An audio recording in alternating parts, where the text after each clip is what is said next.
Hello there everybody, welcome back to Learn English with Srey. In this video, we are going to finish our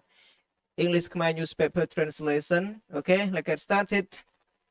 មកកាន់ចរន្តពោលសរជាថ្មីស្វាគមន៍មកកាន់រៀនភាសាអង់គ្លេសជាមួយនឹងស្រីហើយនៅក្នុងវីដេអូនេះយើងនឹងសិក្សាបញ្ចប់នៅការបកប្រែអត្ថបទអង់គ្លេសខ្មែរអញ្ចឹងយើងចាប់ផ្ដើមទាំងអស់គ្នាអូខេអញ្ចឹងយើងមើលនៅក្នុងអត្ថបទនេះយើងត្រូវសិក្សាពាក្យជាមុនសិន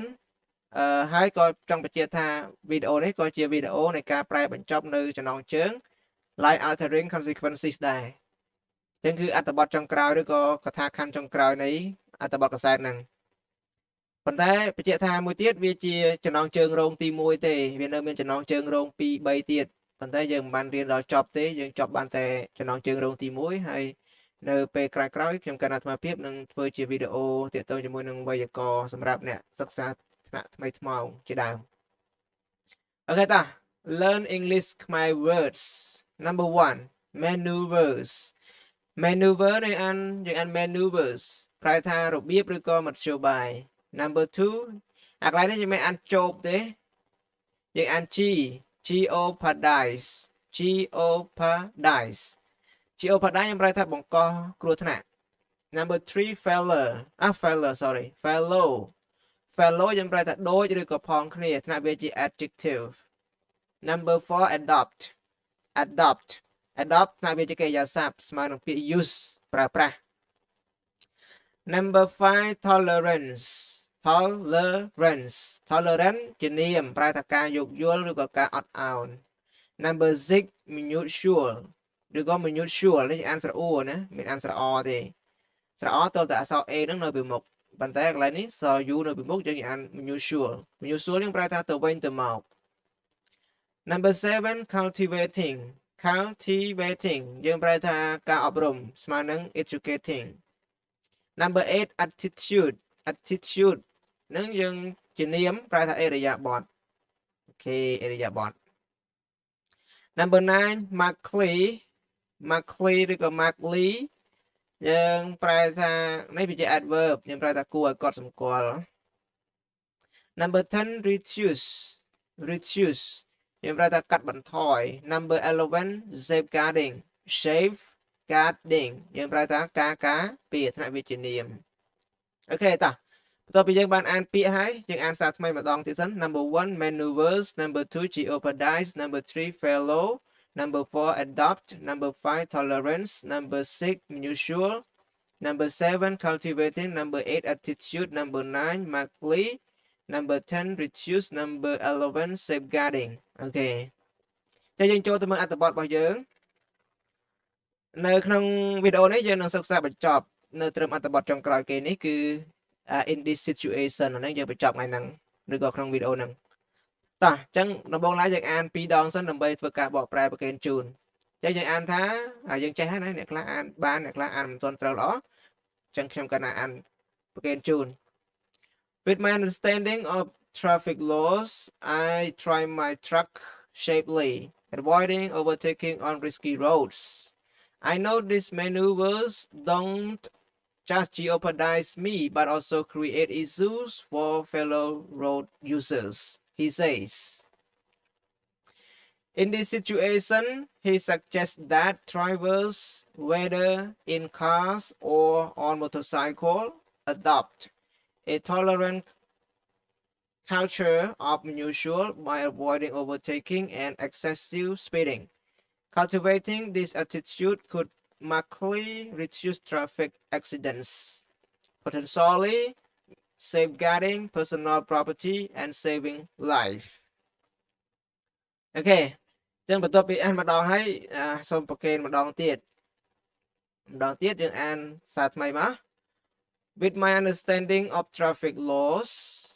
I try my truck safely, avoiding overtaking on risky roads. I know these maneuvers don't just jeopardize me but also create issue for fellow road user, he says. In this situation, he suggests that drivers, whether in cars or on motorcycles, adopt a tolerant culture of mutual by avoiding overtaking and excessive speeding. Cultivating this attitude could markedly reduce traffic accidents, potentially safeguarding personal property and saving life. យ៉ាពាក្យនេះ unlife មិន unlive ទេណាបើ live គេយ៉ាសាប់បើនេះវាជានាមយើងប្រែថា life anti life life ហ្នឹងអាយុជីវិតណាអូខេតែយើងបកប្រែយកពាក្យសិនបកប្រែពាក្យប្រកេនខ្លះទៀតព្រោះពាក្យនៅក្នុងហ្នឹងមានដែរព្រោះយើងមិនបានប្រែប្រកេនជូនទាំងអស់ទេអញ្ចឹងប្រកេនតនេះមួយករណីពិសេសយើងមើលកាលណាបើ with នៅដើមគេអញ្ចឹងយើងអត់ប្រែថាជាមួយទេណា with ហ្នឹងយើងមិនប្រែជាមួយទេបើវានៅដើមគេអញ្ចឹងយើងប្រែថាដោយឬក៏ដោយសារអញ្ចឹងណាចឹងយើងប្រែសិនថាដោយសារការយល់ដឹងរបស់ខ្ញុំឃើញអត់មែនថាជាមួយការយល់ដឹងទេចំណាំដោយសារការយល់ដឹងរបស់ខ្ញុំពីច្បាប់ចរាចរណ៍ខ្ញុំបើកបរឡានខ្ញុំដោយសុវត្ថិភាពអូខេដោយសុវត្ថិភាពដោយជៀសវាង avoiding មិនមែនប្រែថាកំពុងជៀសវាងទេអាកន្លែងនេះយើងប្រែថាដោយជៀសវាងការវ៉ាជែងនៅតាមផ្លូវដែលប្រកបដោយហានិភ័យតាគាត់និយាយអូខេខ្ញុំ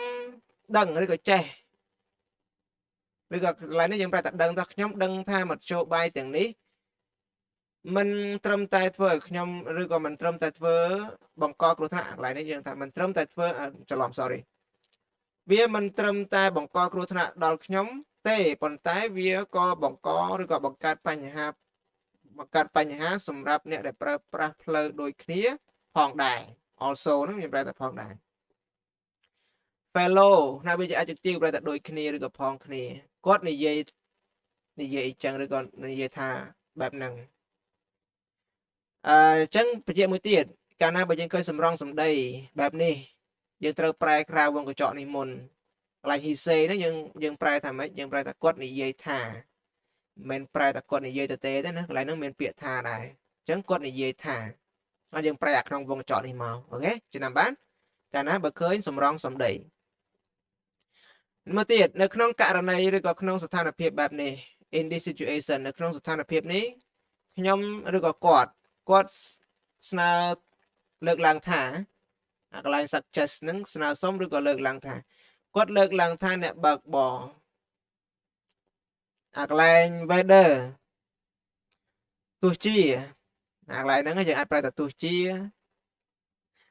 មួយទៀតគេប្រែថាតើប៉ុន្តែកន្លែងនេះបើយើងប្រែថាតើអត់ព្រោះស្ដាប់ទេយើងប្រែថាទោះជាបើកបរឡានក៏បើកបរនៅក្នុងឡានឬក៏បើកបរឡានយ៉ាងកន្លែងហ្នឹងទោះជាបើកឡានឬក៏បើកម៉ូតូក៏ដោយអូខេគួរប្រើប្រាស់វប្បធម៌យោគយល់គ្នាទៅវិញទៅមកup unusual ណាទៅវិញទៅមកអូខេវាមកទៀតគឺថាម៉េចដោយជៀសវាងការវ៉ាជែងណាដោយជៀសវាងការវ៉ាជែងហើយនឹងការបើកបរដែលលឿនហួសហេតុកន្លែង speeding ហ្នឹងការបើកហួសល្បឿនណាការបើកលឿនហួសហេតុការអប់រំឬក៏ការអប់រំនៅអេរយាប័តនេះអាចកាត់បន្ថយកន្លែងនេះយើងប្រែនេះមកដោយកាត់បន្ថយគ្រោះថ្នាក់ចរាចរណ៍គួរឲ្យកត់សម្គាល់ការពារយើងប្រែអានេះការពារយើងប្រែថាការពារអញ្ចឹងមកការពារទ្រព្យសម្បត្តិ property ហ្នឹងយើងប្រែថាទ្រព្យសម្បត្តិហើយ personal ហ្នឹងយើងប្រែថាម៉េចថ្ងៃមុនយើងប្រែថាផ្ទាល់ហ្នឹងណាផ្ទាល់ខ្លួនអញ្ចឹងការពារទ្រព្យសម្បត្តិផ្ទាល់ខ្លួននិងរក្សាឬក៏ការពារក៏បានដែរនេះរក្សាទៅណានិងរក្សាអាយុជីវិតជាអាទិភាពអូខេជាចម្បងអាកន្លែង potentially ជាចម្បងក៏បានឬក៏ជាអាទិភាពអូខេអញ្ចឹងបន្ទាប់ពីយើងបានប្រែយកពាក្យខ្លះហើយយើងចាប់ផ្ដើមប្រែយកន័យតែម្ដងអញ្ចឹងចំណាំកន្លែងនេះយើងប្រែខាងនេះមុនខាងក្រៅនេះមុនទោះបីវានៅចុងគេក៏ដោយនៅកណ្ដាលគេក៏ដោយបើវាជាសម្រងសម្ដីយើងគួរប្រែវាមុនអញ្ចឹងគាត់និយាយថាយើងអត់មានពាក្យ that ទេប៉ុន្តែវាត្រូវចេញ that នៅក្នុងហ្នឹងគាត់និយាយថាកន្លែងនេះយើងប្រែថាម៉េចមិញកាលណាបើ with នៅដើមប្រយោគគេយើងប្រែថាដោយឬក៏ដោយសារការយល់ដឹងរបស់ខ្ញុំពីច្បាប់ចរាចរណ៍ខ្ញុំបើកឡានធំរបស់ខ្ញុំដោយសុវត្ថិភាពគឺមានន័យថាម៉េចកាលណាបើយើងចេះច្បាប់ចរាចរណ៍ទៅការបើកបររបស់គាត់ហ្នឹងគឺប្រកបដោយសុវត្ថិភាពតែម្ដង បន្ថែមទៀតថាដោយជៀសវាងការវ៉ាជែងនៅតាមផ្លូវដែលប្រកបដោយហានិភ័យឬយើងម្យ៉ាងទៀតថាប្រកបដោយគ្រោះថ្នាក់ខ្ញុំដឹងថាកន្លែងហ្នឹងខ្ញុំដឹងថាមធ្យោបាយនេះមិនកន្លែងនេះថាវាយើងប្រែថាវាទៅព្រោះមធ្យោបាយវាមិនត្រឹមតែបង្កគ្រោះថ្នាក់ដល់ខ្ញុំទេប៉ុន្តែក៏បង្កឬក៏បង្កើតបញ្ហាកន្លែង create បង្កើតឲ្យ issue បញ្ហាវិជ្ជនាមបង្កើតបញ្ហាសម្រាប់ឬក៏ចំពោះអ្នកប្រើប្រាស់ផ្លូវដូចគ្នាផងដែរ also យើងប្រែក្រោយគេទៅគេកន្លែងនេះចប់ហើយអត់បាច់ប្រែទៀតទេព្រោះយើងប្រែមុនគេហើយកថាខណ្ឌចុងក្រោយនៅក្នុងស្ថានភាពបែបនេះគាត់លើកឡើងថាអ្នកបើកបរទោះជាកន្លែងហ្នឹងណា weather ហ្នឹងយើងប្រែថាទោះជាបើកឡានឬក៏បើកម៉ូតូក្តីគួរយើងប្រែបែបស្នើសុំណាគួរប្រើប្រាស់វប្បធម៌យោគយល់គ្នាទៅវិញទៅមកup usually ហ្នឹង